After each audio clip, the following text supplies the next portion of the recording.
Mr Bean in Town. By Richard Curtis. Chapter 1, Steak Tartare. It was Mr. Bean's birthday, and he wanted to enjoy it. What could he do? "How can I make this important day a happy day?" he thought. "I know. I'll go out to a restaurant for dinner this evening. I'll enjoy that." Mr. Bean didn't often eat in restaurants. They were sometimes very expensive, and he sometimes did things wrong when he was in a new or strange place. Oh dear, life wasn't easy for Mr. Bean. That evening, Mr. Bean put on a clean shirt.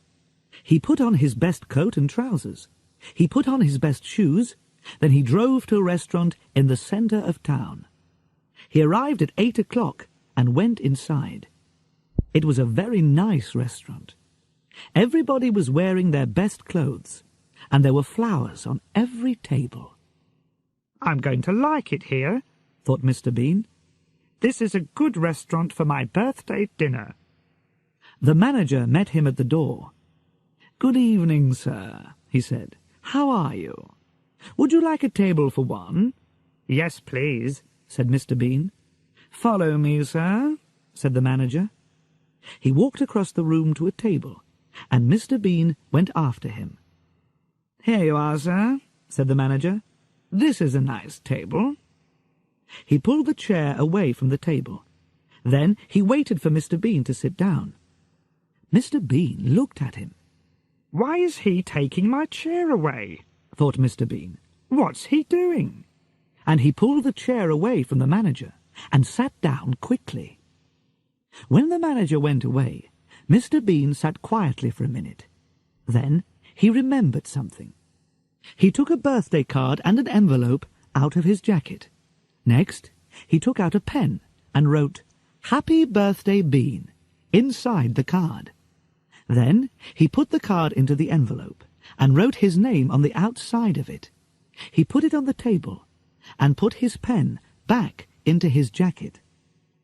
After a minute or two, Mr. Bean pretended to see the card for the first time. "Oh, a card? For me?" he said. He opened the envelope and took out the card. He read it carefully. "Now that's nice," he said. "Somebody remembered my birthday." And he stood the card on his table. The manager arrived with the menu and gave it to Mr. Bean. Mr. Bean started to read it. "Oh dear," he thought. "Everything's very expensive. What can I have?" Mr. Bean got out his money. He had a £10 note and some coins. He put the money onto a plate. "How much have I got?" he said, and he moved the money round on the plate. 10, 11, and 40, 50, 55. £11 and 55 pence. He looked at the menu again. What could he eat for £11 55? The manager came to his table. "Are you ready, sir?" he asked. "Yes," said Mr. Bean. He put his finger on the menu. "I'll have that, please." The manager looked at the menu. "The steak tartare, sir." "Yes, of course." "Yes," said Mr. Bean. "Steak." The manager took the menu and went away. Mr. Bean sat and looked round the restaurant. There were a lot of people in the room. There was a man and a woman at the next table. They ate and talked. Suddenly, a waiter arrived at Mr. Bean's table with a bottle of wine. "Would you like to try the wine, sir?" he said. "Oh, yes, please," said Mr. Bean. The waiter put some wine in Mr. Bean's glass, and Mr. Bean had a drink. It was very nice. He smiled, and the waiter tried to put more wine into the glass. Of course, the waiter was right. First, the customer tries his wine. When he is happy with it, the waiter gives him more wine. But Mr. Bean didn't know this, and he quickly put his hand across the glass. "No, thank you," he said. "I don't drink wine when I'm driving." The waiter looked at him strangely and walked away. He didn't say, "Why did you try the wine when you didn't want it? You stupid man." Mr. Bean took the knife from the table and started to play with it. He pretended to be a bad man. He pretended to push the knife into somebody. But he didn't really want to kill anybody, of course. It was a game. The woman at the next table looked at him angrily, and Mr. Bean quickly moved the knife. Next, he hit the glasses and plate on his table with it. Ping, ping, ping, they went. And after a minute, he played the song "Happy Birthday" on the glasses. He smiled and thought, "I'm very clever." But the woman at the next table didn't think, "That's clever," or "Oh yes, that's funny." She thought, "That man's really stupid." And she looked hard at Mr. Bean. Mr. Bean put the knife down and looked at his napkin. "It's a very nice napkin," he thought. The waiter saw Mr. Bean looking at his napkin. He didn't say anything, but suddenly, flick, he opened it for Mr. Bean. "That's clever," thought Mr. Bean. "I'll try that." And he began to move his napkin. Flick, flick, flick. Suddenly, the napkin flew out of his hand. It flew across onto the next table. The woman at the table looked round again, but Mr. Bean pretended not to see her. His face said, "It's not my napkin." A minute later, the waiter arrived with his food. There was a large cover on the plate, and Mr. Bean couldn't see the food. But he gave the waiter the money on the table. Customers don't usually give a waiter money when he arrives with the food, but the waiter didn't say anything. He took the money and put it in his jacket.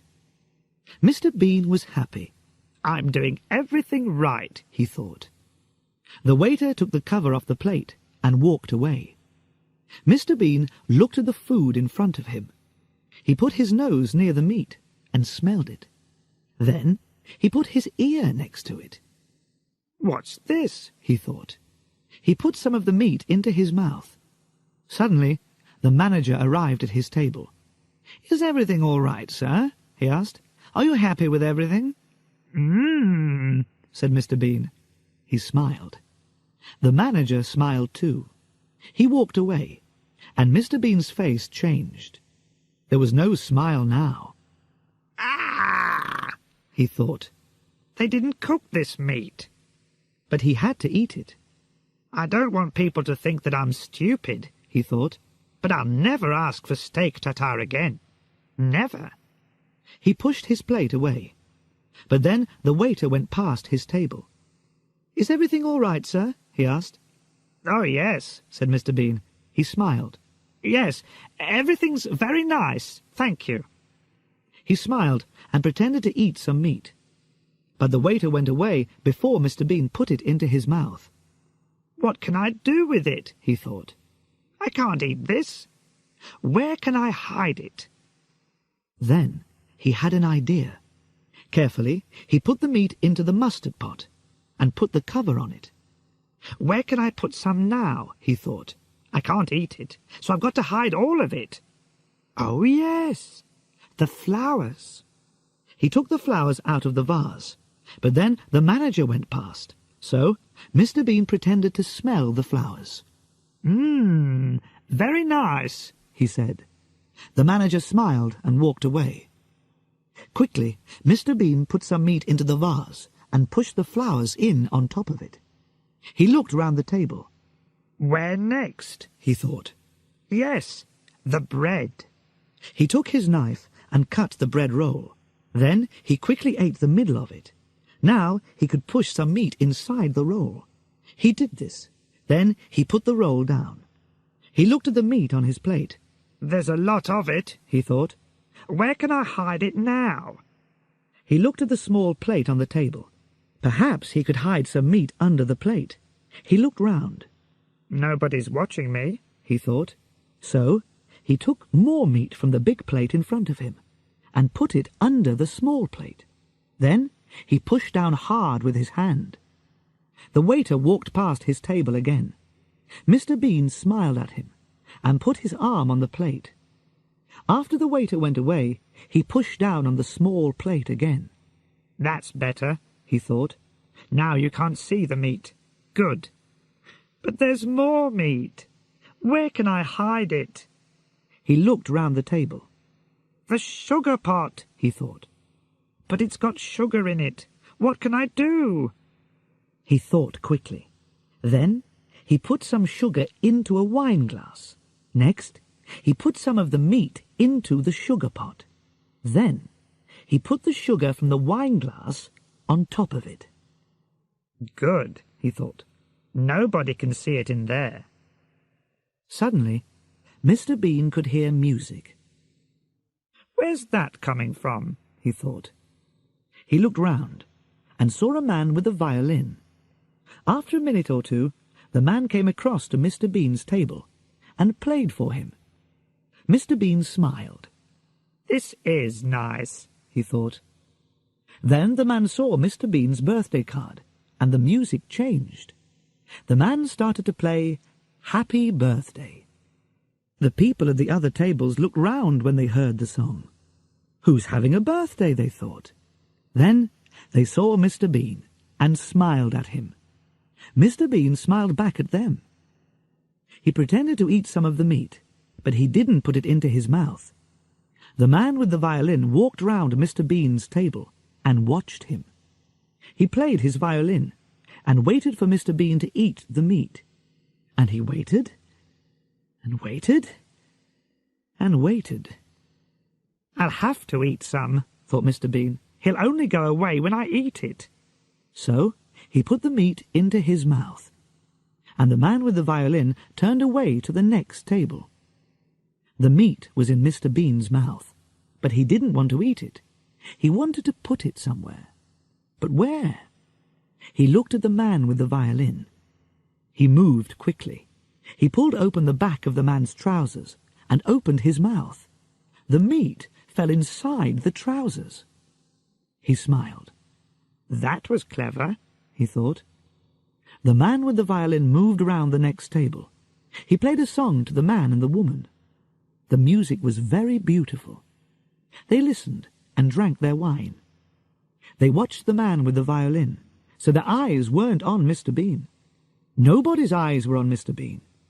He saw this, and he had an idea. Mr. Bean quickly took the woman's bag from the floor. He opened it and pushed some meat inside it.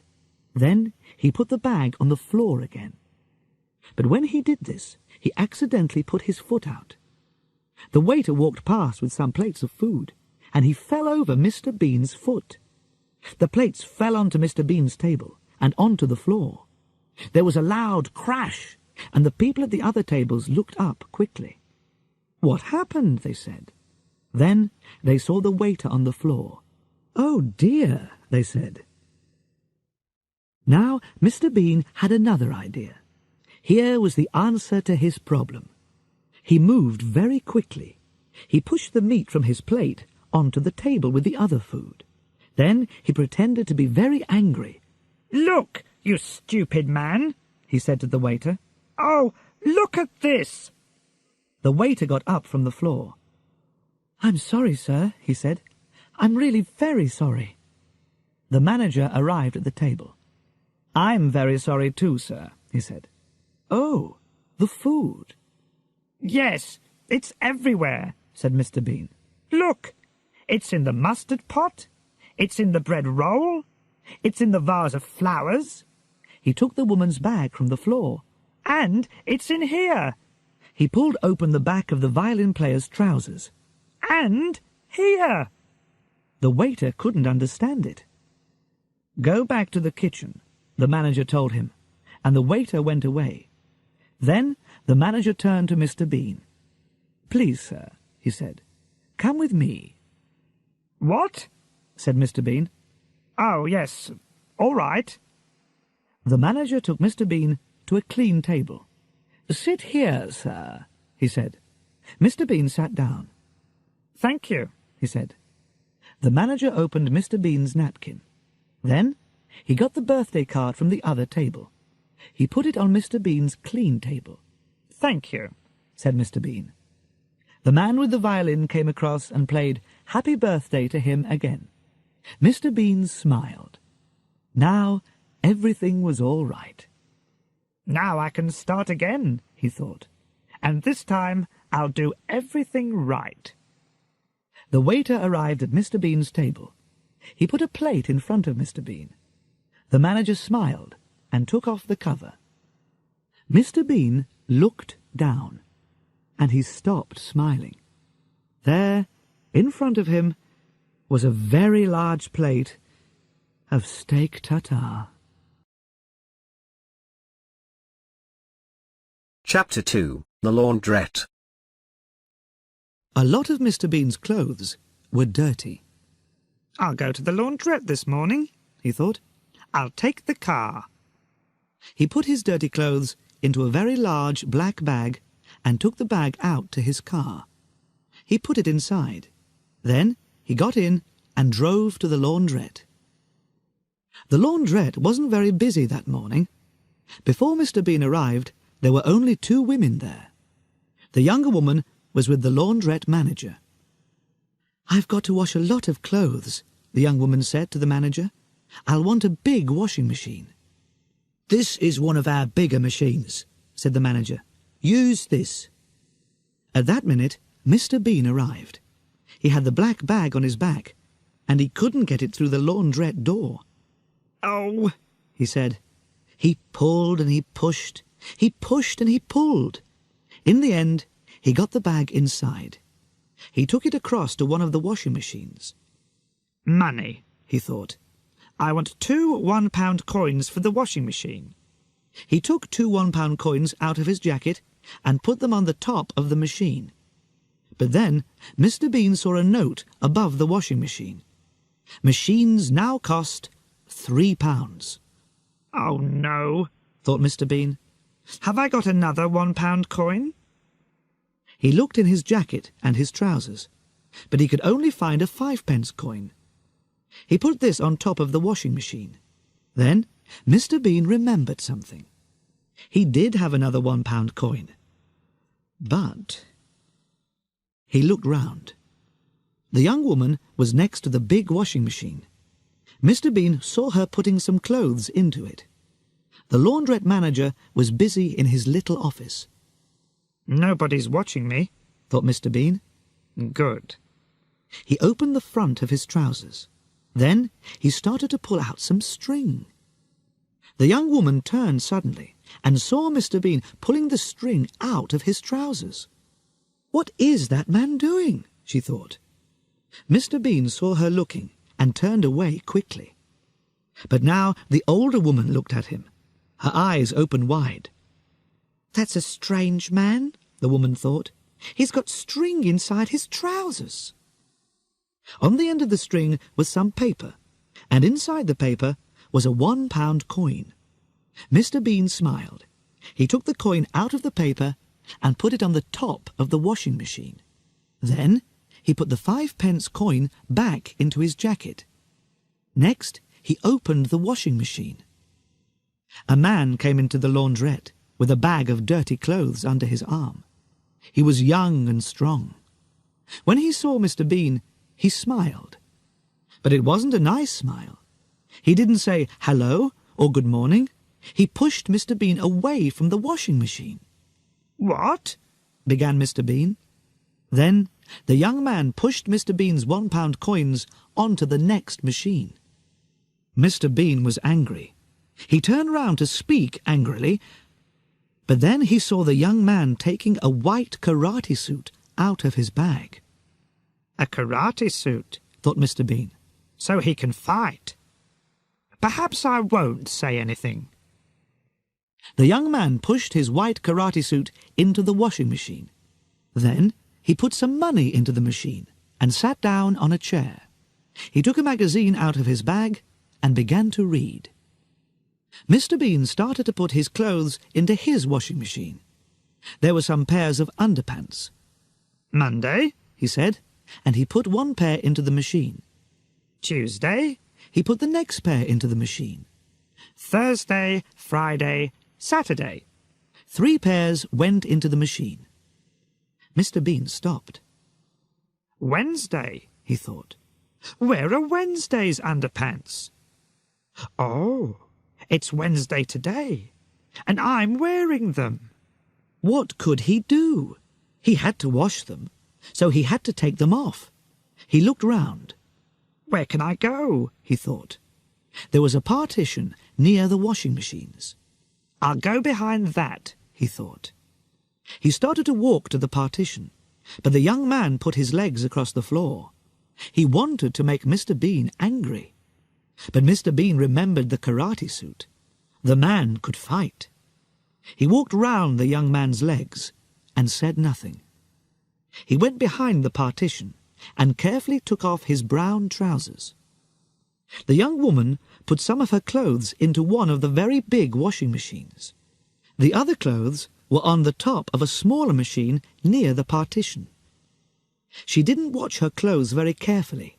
She didn't see Mr. Bean put a hand round the partition, and she didn't see him put his brown trousers down with her clothes. Mr. Bean took off his underpants, Wednesday's underpants. Then he put his hand round the partition. He took something, but it wasn't his brown trousers. It was a long brown skirt. Mr. Bean put on the skirt and came out from behind the partition. He walked back to his washing machine. The young woman took the brown trousers from the top of the smaller washing machine. She didn't look at them. She put them into the big machine. Next, she shut the door of the machine and took a magazine. Then she sat down on a chair near the dryers and started to read. She had her back to Mr. Bean, so she didn't see him wearing her skirt. Mr. Bean put his Wednesday underpants into his washing machine. Then he closed the door and put in his 3 one-pound coins. He sat down on a chair and saw the skirt. Oh no, he thought. What's this? A skirt? Where are my trousers? The young man walked past him, and Mr. Bean tried to hide the skirt with his hands. I don't want him to see me in this skirt, he thought. What would he think? The young man went across to a machine on the wall and bought a cup of conditioner. Mr. Bean got up and went back to the partition. He looked at the washing machine next to it and remembered the young woman's clothes. She put my trousers in the big washing machine with her things, he thought. He went across to the big washing machine and tried to open it, but he couldn't do it. I'll have to wait, he thought, and he walked back to his chair. The young man put his cup of conditioner on the top of his washing machine.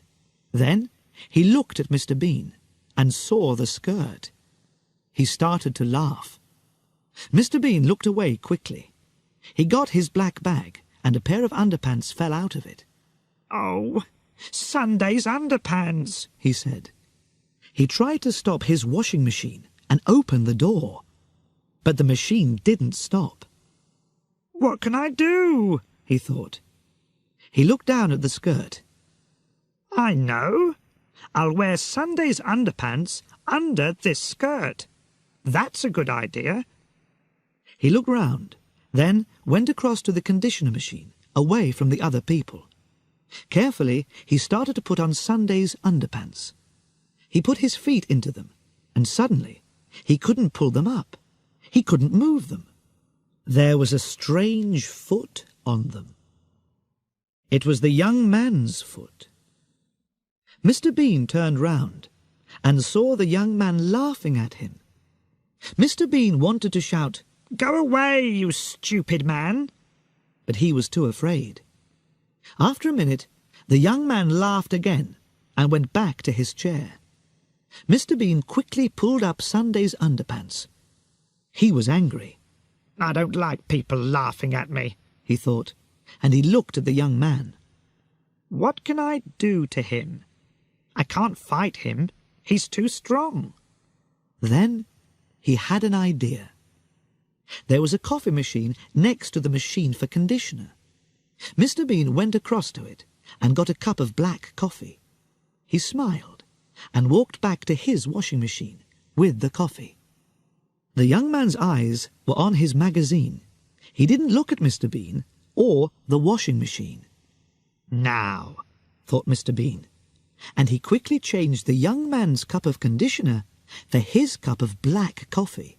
Then he carried the cup of conditioner to his chair and sat down. He smiled. That will teach him a lesson, he thought. After a minute, the young man stood up and went to his machine. He had to put the conditioner into it now. He stood next to the machine and laughed at Mr. Bean's skirt. So he didn't look at the cup when he put the conditioner into the top of his washing machine. But of course, it wasn't conditioner. It was black coffee. Mr. Bean tried not to laugh.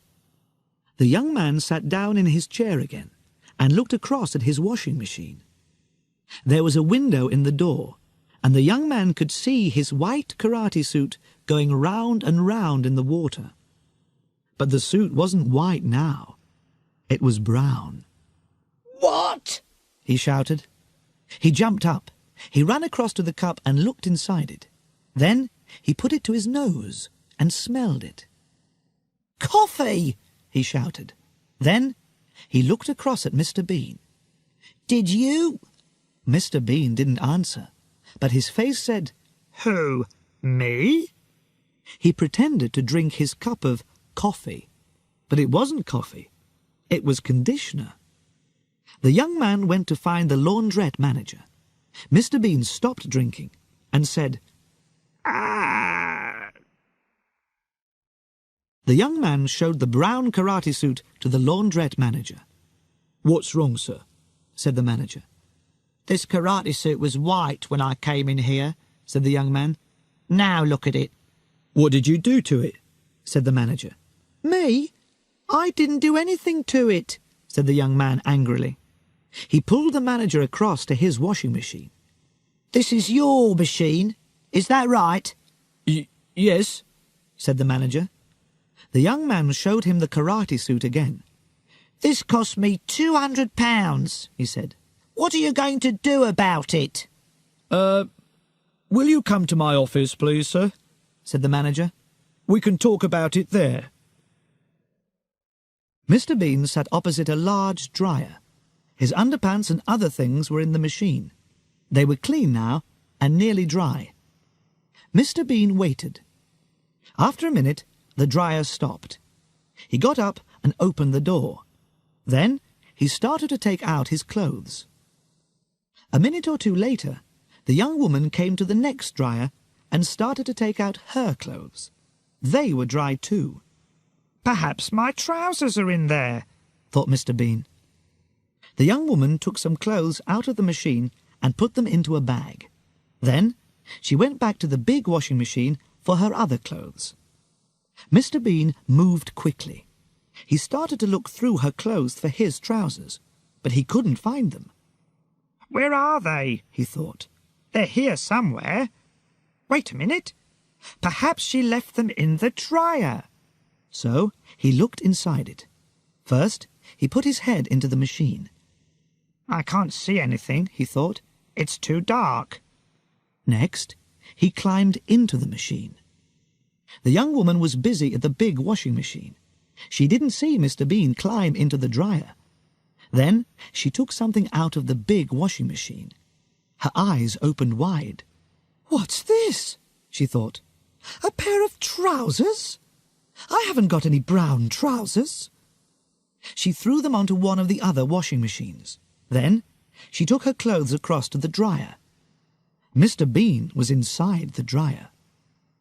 Where are my trousers? He thought. Suddenly, the woman's washing began to fly into the machine. A skirt, a dress, and some shirts. What? Began Mr. Bean. Then the dryer door shut with a bang. Oh, no, thought Mr. Bean. He turned and climbed back to the door. Help! He shouted through the window in the door. There's somebody in here! But the woman couldn't hear him. She took a pound coin and put it into the dryer. Mr. Bean hit the window in the dryer door. Bang! Bang! But nobody heard him. I can't get out! He shouted. Suddenly, it was very hot inside the dryer. There was a noise and the machine started. The clothes began to go round and round, and Mr. Bean began to go round and round, and round and round.